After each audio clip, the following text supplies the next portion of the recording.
everyone, welcome back to my YouTube channel. So guys, in this video we will cover breathing and exchange of gases example problems. Okay, so guys, इससे पहले हम लोगों ने digestion and absorption का करा था. ठीक है, आप जाके उसको देख सकते हैं अगर आपने अभी तक उसको चेकआउट नहीं करा है. मैं लिंक दे दूँगी डिस्क्रिप्शन में. ओके, सो चलो इसको स्टार्ट करते हैं. एंड येस, इसको स्टार्ट करने से पहले आपको बताना चाहती हूँ कि इस वीडियो के अंदर हमारे पास जो हमें करने हैं वो टोटल 15 क्वेश्चन हैं. ठीक है, चलो आके स्टार्ट करते हैं इसको. ओके, सो पहला क्वेश्चन देखो. फर्स्ट क्वेश्चन कह रहा है respiration in insects is called direct because. Option A, the cell exchange O2 CO2 directly with air in the tubes. Option B, the tissue exchange O2 and CO2 directly with coelomic fluid. Option C, the tissues exchange O2 and CO2 directly with air outside through the body surface. And option D, tracheal tubes exchange O2 and CO2 directly with hemocoel which then exchange with tissue. तो देखो, जो respiration होता है insects का आप लोगों ने पढ़ा होगा, बुक के अंदर भी लिखा हुआ है. जो रेस्पिरेशन होता है टिश्यूज इंसेक्ट्स में वो डायरेक्ट क्यों होता है? वो इसलिए होता है बिकॉज उनके पास ट्रेकियल ट्यूब सिस्टम होता है. ये उनकी बॉडी होती है, यहाँ पे हमारे ट्रेकियल ट्यूब्स प्रेजेंट होते हैं और यहीं से एक्सचेंज होता है गैसेस का.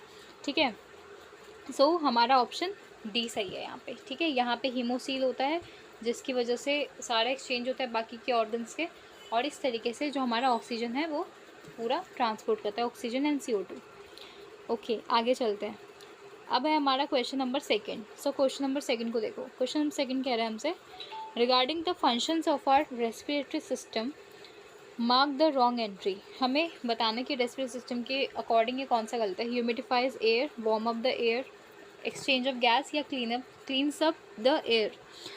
तो जो मेरा रेस्पिरेटरी सिस्टम होता है वो वार्म अप नहीं करता, वो बाकी सब करता है. वो ह्यूमिडिफाई करता है, एक्सचेंज ऑफ गैसेस तो करता है, ये क्लीन अप भी करता है, वो वार्म अप नहीं करता. अब देखते हैं question number third. Question third कह रहा है a person suffered punctures in his chest cavity in an accident without any damage to lungs. Lungs में कोई डैमेज नहीं है. Its effect could be. Option A, reduce breathing rate. Option B, rapid increase in breathing rate. Option C, no change in respiration. या option D, cessation of breathing. So जब भी chest cavity में puncture होगा, जब भी हमारा chest cavity में puncture होगा तो याद रखना हमेशा वहाँ पे जो ब्रीथिंग होती है ना वो रुक जाती है, उसका सेसेशन हो जाता है. और अगर तुमसे क्वेश्चन में बोला गया मतलब तुमसे बोला जाए कि डायफ्राम पंचर हो गया, ठीक है, तो उस केस के अंदर जो पर्सन है उसकी डेथ भी हो सकती है. ठीक है, उसकी डेथ ही होती है उस मोस्ट ऑफ द केसेस में, वो फैटल होता है अगर डायफ्राम पंचर हो जाता है तो. ठीक है, और ब्रीथिंग तो ऑब्वियसली उसकी वहाँ पे रुक जाएगी. तो ये वाला केस भी याद रखना, डायफ्राम वाला. ये दोनों केस बहुत कॉमन है, राइट. फोर्थ देखो, it is known that exposure to carbon monoxide is harmful to animals because it reduces CO2 transport, it reduces O2 transport, it increases CO2 transport या it increases O2 transport. तो आपको पता है जो carbon monoxide होता है वो हमारे ब्लड के लिए कितना ज़्यादा हार्मफुल है. अब इसमें पूछा है कि रीज़न क्या होता है. रीज़न ये होता है वो O2 का ट्रांसपोर्ट रोक देता है. ठीक है, CO प्लस HB ये दोनों, इसकी CO की जो हीमोग्लोबिन की जो एफिनिटी होती है वो CO से बहुत ज़्यादा होती है. सो ये इससे बाइंड कर जाता है और ये जो बाइंडिंग होती है ये मेरी इरिवर्सिबल होती है. एक बार बन गई तो ये ईजिली टूटती नहीं है. ओके, सो जब ये बाइंड करता है CO, जब HB के साथ बाइंड करता है तो इस तरीके से वो ऑक्सीजन का ट्रांसपोर्ट रोक देता है.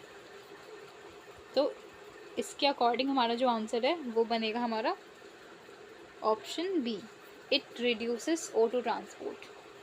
ओके, अब देखो फिफ्थ क्वेश्चन कह रहा है mark the true statement among the following with reference to normal breathing. Option A, inspiration. हाँ देखो, अभी इंस्पिरेशन एक्टिव वाला है. याद रखो हमेशा जो मेरा इंस्पिरेशन होता है वो हमारा एक्टिव होता है, एंड जो मेरा एक्सपायरेशन होता है वो मेरा पैसिव होता है. ठीक है, सो इसके अकॉर्डिंग हमारा जो ऑप्शन जाएगा हो जाएगा ऑप्शन बी. ओके, अब आते हैं सिक्स्थ पे. A person breathes in some volume of air by forced inspiration after having a forced expiration. This quantity of air taken is. Statement को ध्यान से पढ़ो. अब इसने बोला कि एक पर्सन है जो कि कुछ वॉल्यूम ऑफ एयर ब्रीथ कर रहा है. कैसे ब्रीथ कर रहा है? फोर्स कर रहा है इंस्पिरेशन को after having the force expiration. तो ये कौन सा केस हो गया हमारा? टोटल लंग कैपेसिटी हुआ, टाइडल वॉल्यूम हो, वाइटल हुआ या इंस्पिरेटरी कैपेसिटी हुआ. सो ये जो केस होगा हमारा वो होगा वाइटल कैपेसिटी का। एनसीईआरटी के अंदर जो हमें टेबल दे रखी है आप लोग ब्रीथिंग वाली, वो टेबल बहुत ज़्यादा इंपॉर्टेंट, जिसके अंदर हमें टाइडल वॉल्यूम बता रखा है, इंस्पिरेटरी कैपेसिटी वगैरह दे रखा है, वो सारा कुछ बहुत इंपॉर्टेंट है, वहाँ से क्वेश्चन हमेशा आता है। सो वो आप लोग पढ़ लेना, ठीक है। ओके आगे चलते हैं। 7th क्वेश्चन देखो, mark the incorrect statement in contest to O2 binding to haemoglobin. Option A higher pH, option B lower temperature, option C lower CO2 या ऑप्शन डी हायर PO2। मुझे इनकरेक्ट बताना है यहाँ पे, और यहाँ पे HB और O2 की बाइंडिंग के लिए फेवरेबल कौन सी कंडीशन नहीं है, ये मतलब है क्वेश्चन का। सो देखो, हायर pH मतलब लो H+, अब लो H+ होगा तो ये बाइंडिंग तो होगी, है ना। सो ये ए तो मेरा गलत नहीं है, ए मेरा ठीक है। लोअर टेम्परेचर, हाँ लोअर टेम्परेचर भी चाहिए इस बाइंडिंग के लिए। लोअर PCO2, यस CO2 कम होगा तभी तो HbO2 से बाइंड करेगा, तो ये वाली चीज़ भी मेरी सही है। हायर PO2 का तो इससे बाइंड करेगा ऑब्वियसली, तो मेरे चारों सही हैं, ठीक है। इसमें से एक भी ऑप्शन मेरा गलत नहीं है, सारे सपोर्ट करेंगे इस टाइप की बाइंडिंग को Hb+O2 की, ठीक है। सो मेरा एक भी यहाँ पे ऑप्शन सही नहीं है, नन ऑफ दी अबव, ठीक है, यहाँ पे है ही नहीं available. 8th question, which of the following statement is incorrect regarding respiratory system. अब देखो, फर्स्ट ऑप्शन दे रखा है ईच टर्मिनल ब्रोंकाई, हमें इनकरेक्ट बताना है ना, incorrect. Each terminal bronchiole give rise to network of bronchi. Option B, the alveoli are highly vascularised. Option C, the lungs are covered by double layer membrane. The pleural fluid, ये pleural है, this is pleural. So pleural fluid का काम क्या होता है, वो friction को reduce करता है बिटवीन द लंग सर्फेसिस, ठीक है। सो मेरा डी ऑप्शन मेरा ठीक है, इसमें कोई गलती नहीं है। ऑप्शन सी भी हमारा सही, डबल लेयर होती है, ठीक है। एंड मेरा एल्वोलाई भी वेस्कुलराइज होता है, सो ऑप्शन बी भी मेरा सही है। तो गलत क्या हुआ, गलत मेरा ए हुआ। ए गलत क्यों होगा, क्योंकि ए के अंदर हमें दे रखा है कि ब्रोंक्यूल से मेरा ब्रोंकाई बन रहा है, जबकि यहाँ उल्टा होता है, ब्रोंकाई से ब्रोंक्यूल बनता है, ना कि ब्रोंक्यूल से ब्रोंकाई, ठीक है। ओके आगे चलते हैं। 9th कह रहा है इंसिडेंस ऑफ एम्फाइसीमा और respiratory disorder is high in cigarette smokers. In such cases, उस केस में होता क्या है, तो देखो जब एम्फाइसीमा होता है ना, तो एल्वोलर वॉल्स जो होती है वो मेरी डैमेज हो जाती हैं, ठीक है, उनका सरफेस एरिया कम हो जाता है बेसिकली, समझ आया। सो हमारा कौन सा ऑप्शन सही है, हमारा ऑप्शन बी सही है। Alveolar walls are found to be damaged, वहाँ पे वो डैमेज कैसे डैमेज होते हैं, उनका सरफेस एरिया कम हो जाता है, जिससे ब्रीथिंग में प्रॉब्लम होती है। 10th, respiratory process is regulated by certain specialized center in brain. One of the following center can reduce inspiratory duration upon stimulation. अब देखो, तुम लोगों ने पढ़ा है कि दो हमारे बहुत मोस्ट इम्पॉर्टेंट सेंटर्स होते हैं, एक होता है हमारा मेडुला ओब्लंगाटा, है ना, और एक आपने पढ़ा है निमोटेक्सिक सेंटर। इसके अलावा हमारे पास कीमोरिसेप्टर्स भी होते हैं, राइट। इसको मेडुला ओब्लंगाटा को हम क्या कहते हैं, रिदमिक सेंटर इसको बोलते हैं ना। एंड नीमोटेक्सिक सेंटर जो होता है हमारा, वो इंस्पिरेशन कंट्रोल करता है, इंस्पिरेटरी ड्यूरेशन को, और यहाँ पे हमसे इंस्पिरेटरी ड्यूरेशन का ही पूछ रखा है। सो ऑप्शन बी हमारा सही है, ओके। और ये कहाँ पे होता है, it is located in the lower pons region में, लोअर पॉन्स में लोकेटेड होता है, ओके। अब चलते हैं आगे। 11th क्या कह रहा है, CO2 dissociate from carb amino haemoglobin when. कब, देखो अब कार्ब अमीनो हीमोग्लोबिन कौन सी बाइंडिंग होती है, जब हीमोग्लोबिन के साथ मेरा CO2 मिला हुआ है, ठीक है, ये हमारी बाइंडिंग है। और ये कब मेरी डिसोसिएट होगी, कब डिसोसिएट होगी, ऑब्वियसली जब CO2 मेरा कम होगा तभी डिसोसिएट होगी, और O2 मेरा ज़्यादा होगा।